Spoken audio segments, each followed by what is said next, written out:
Masechet Psachim, traité Psachim, Pédalet. Feuille numéro 84, nous sommes à la troisième ligne, Matniti la Mishnah. Kol hanechal beshor hagadol, tout ce qui peut être mangé dans un grand bœuf, yachel bigedi arach, est considéré comme aliment lorsqu'il s'agit d'un très jeune chevreau, donc du sacrifice pascal. Verach iknafaim vasrusim, de même, les extrémités des palerons et les cartilages. Gemara, Rabba Ramé. Rabba a opposé deux enseignements. Nan.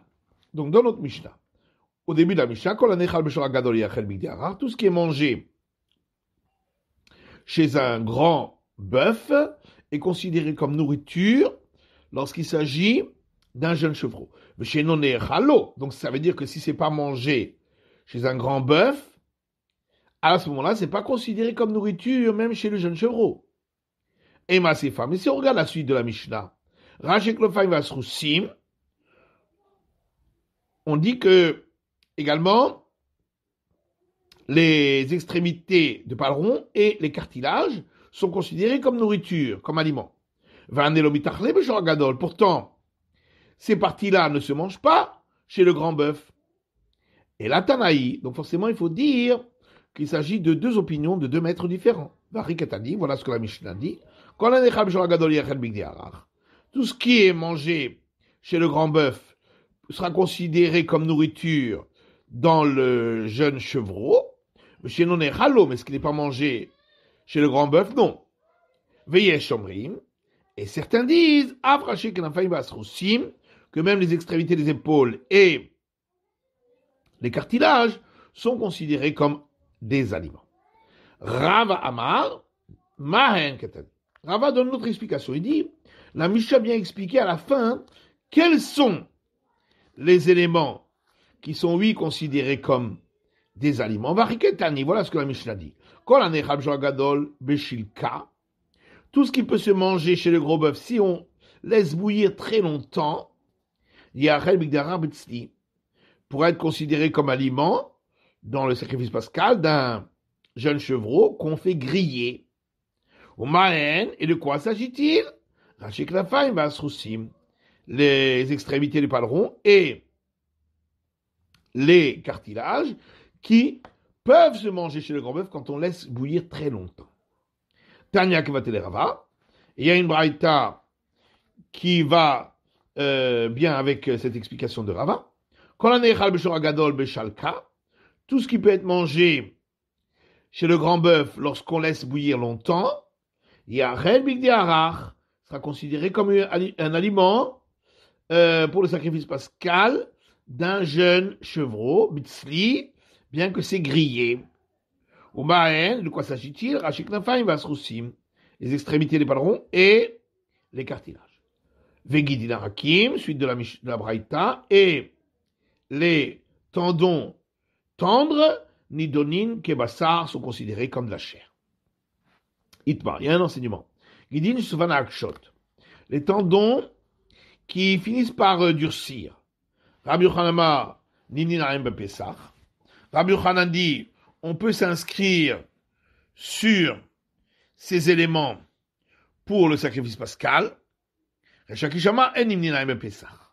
Et Reshakish dit, on ne peut pas s'inscrire sur ces éléments-là pour le sacrifice pascal. Rabbi Yochanan dit, on peut s'inscrire là-dessus.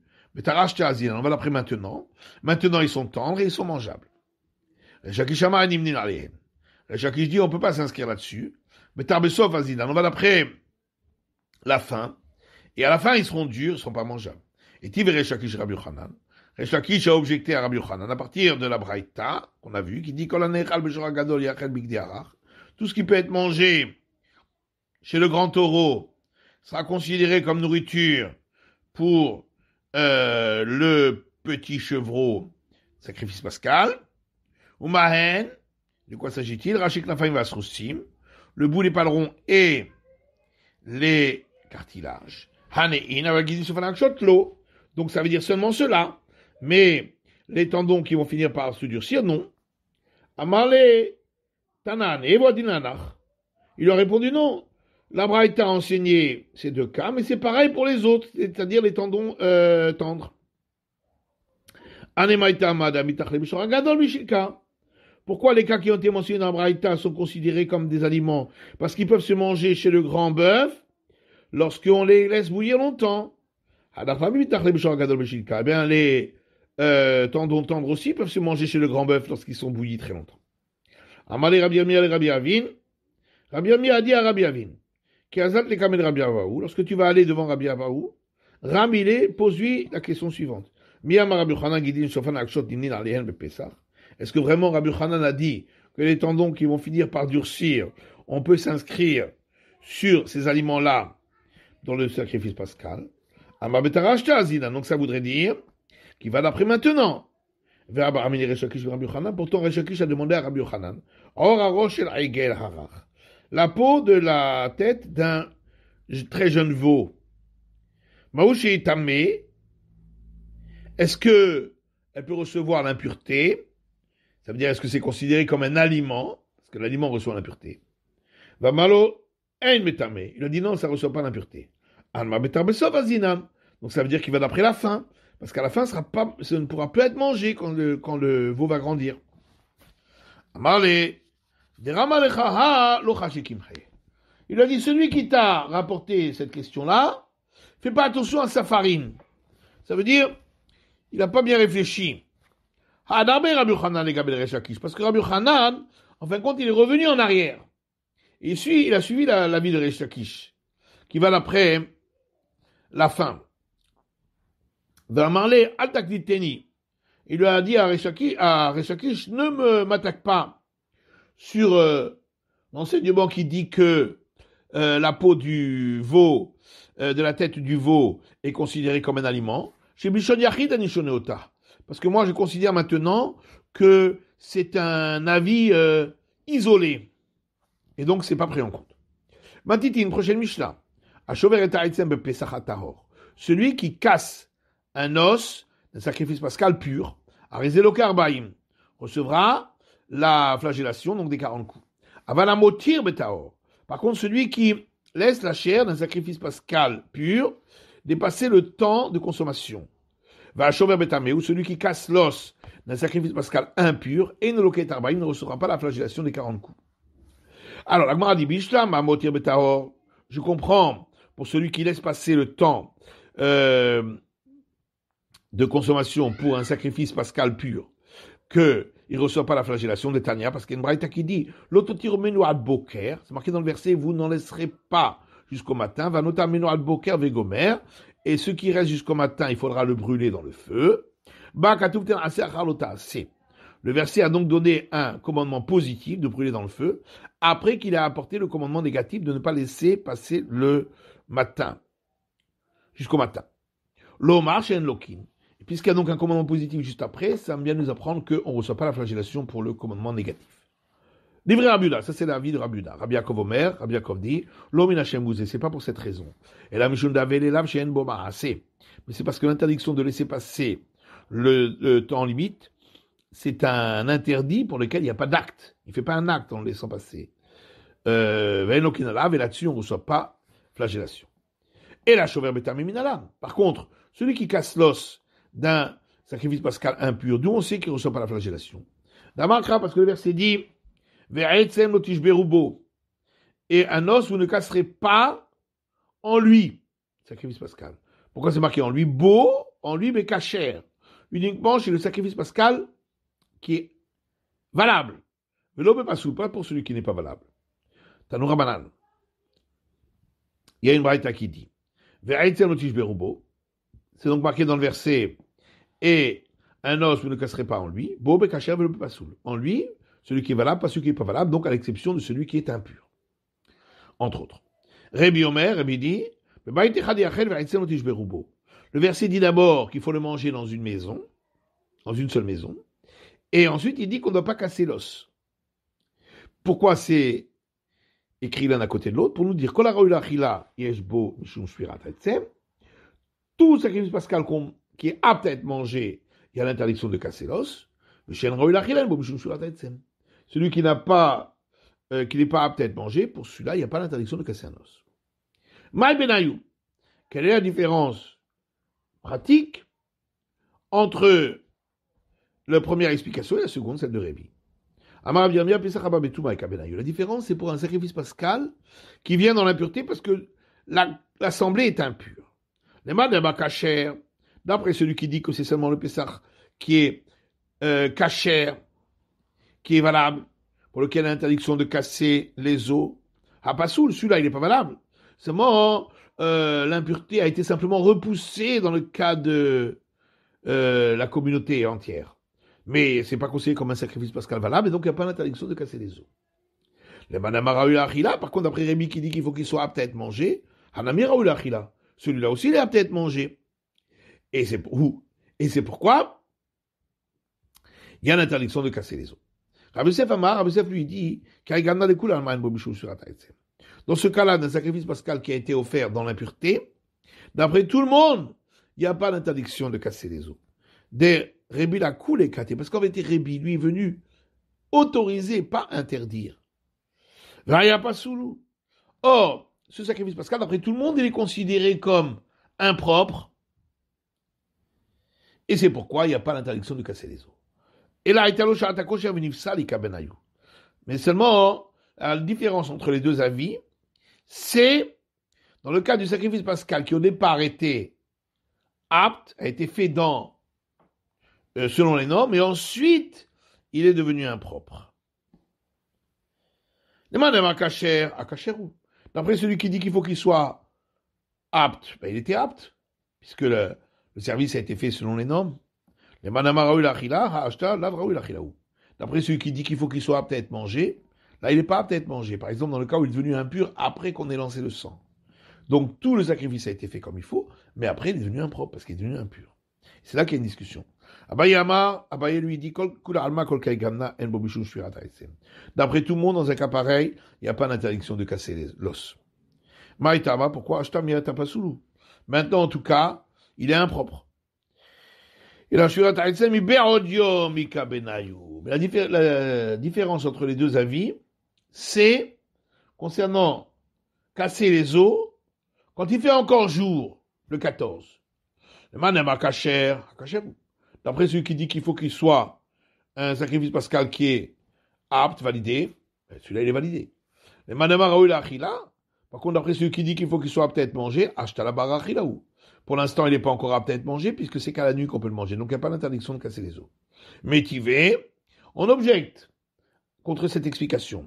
Il y a une braïta qui dit, Rébi Omer, Rébi dit, Nimnim al-moar chez Barosh, Nimnim al-moar chez Bakulit.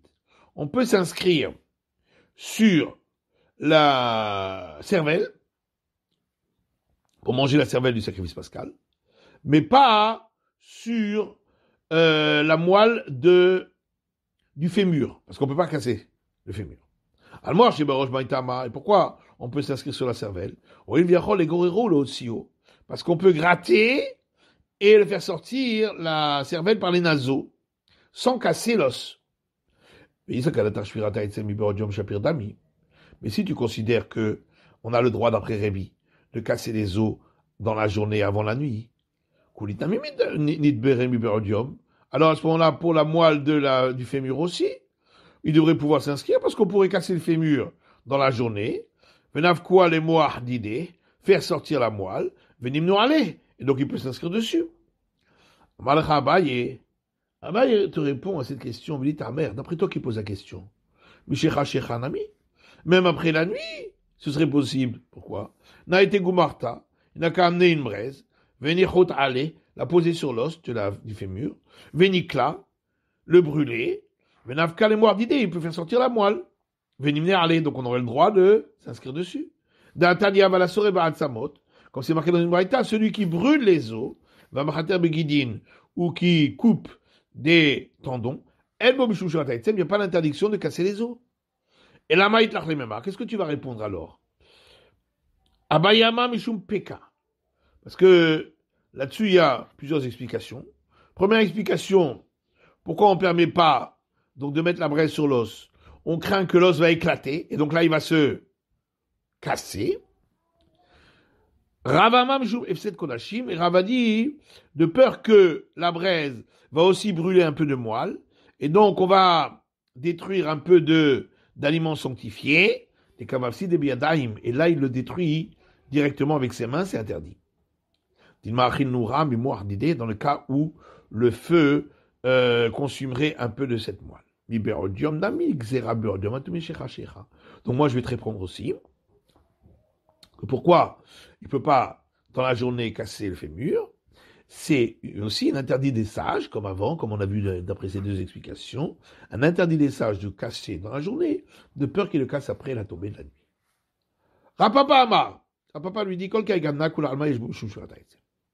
dans tous les cas, dans tous ces cas-là, c'est-à-dire quand la nuit n'est pas encore tombée, c'est sûr qu'il y a l'interdiction de casser les os.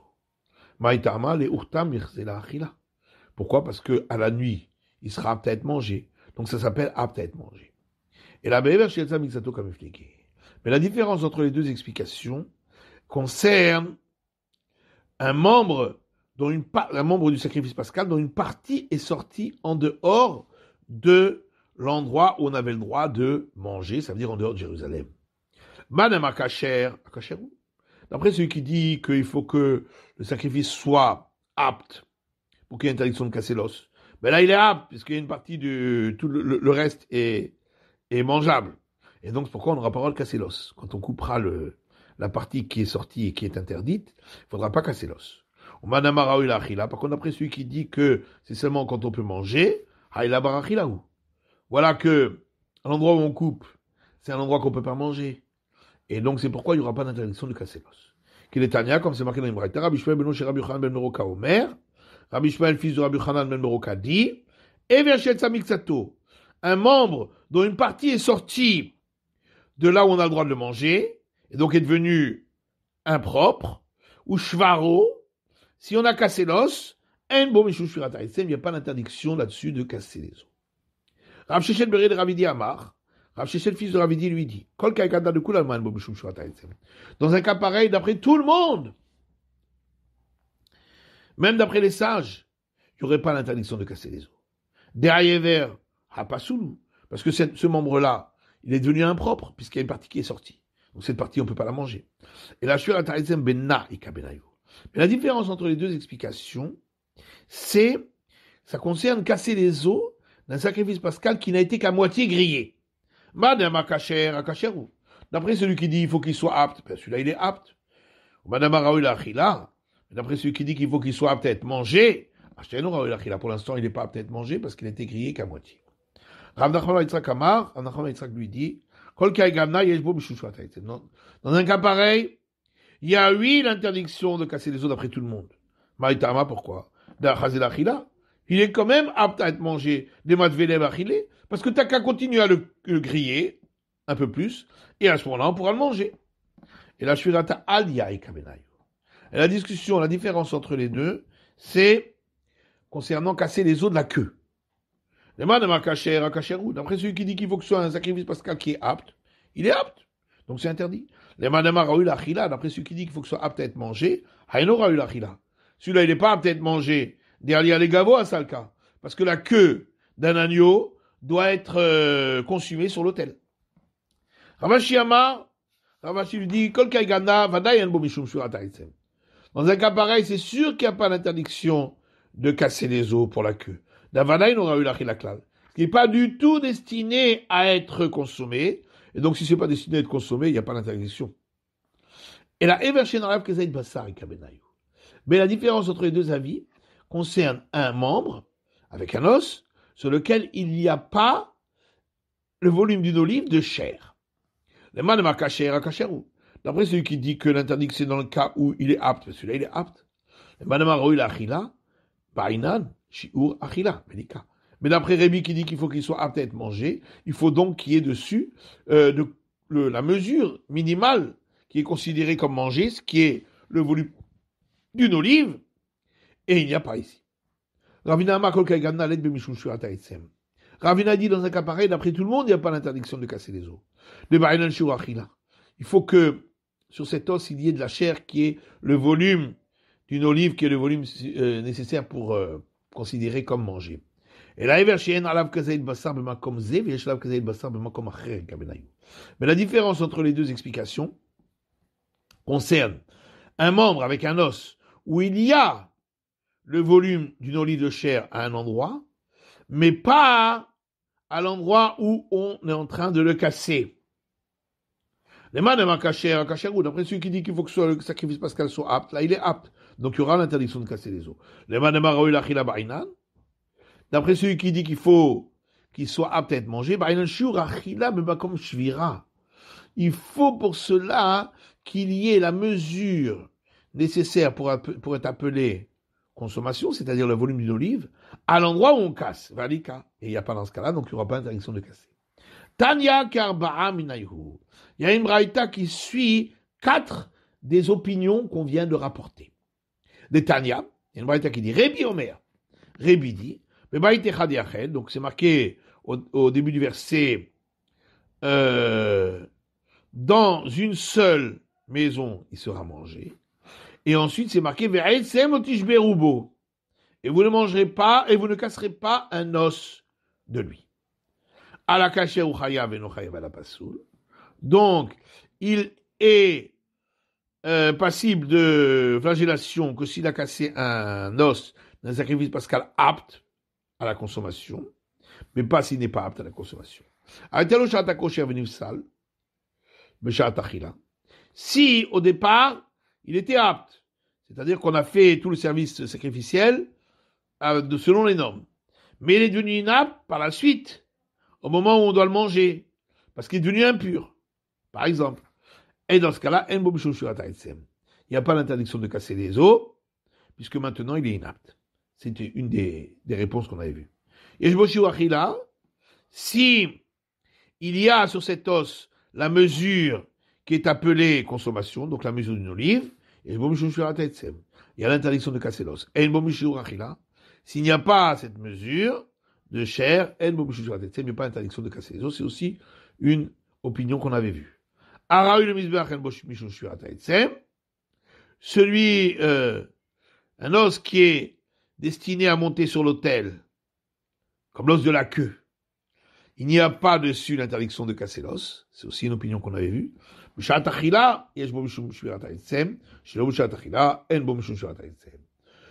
Lorsque c'est le moment de manger, c'est-à-dire quand il fait déjà nuit, il y a effectivement l'interdiction de casser les os.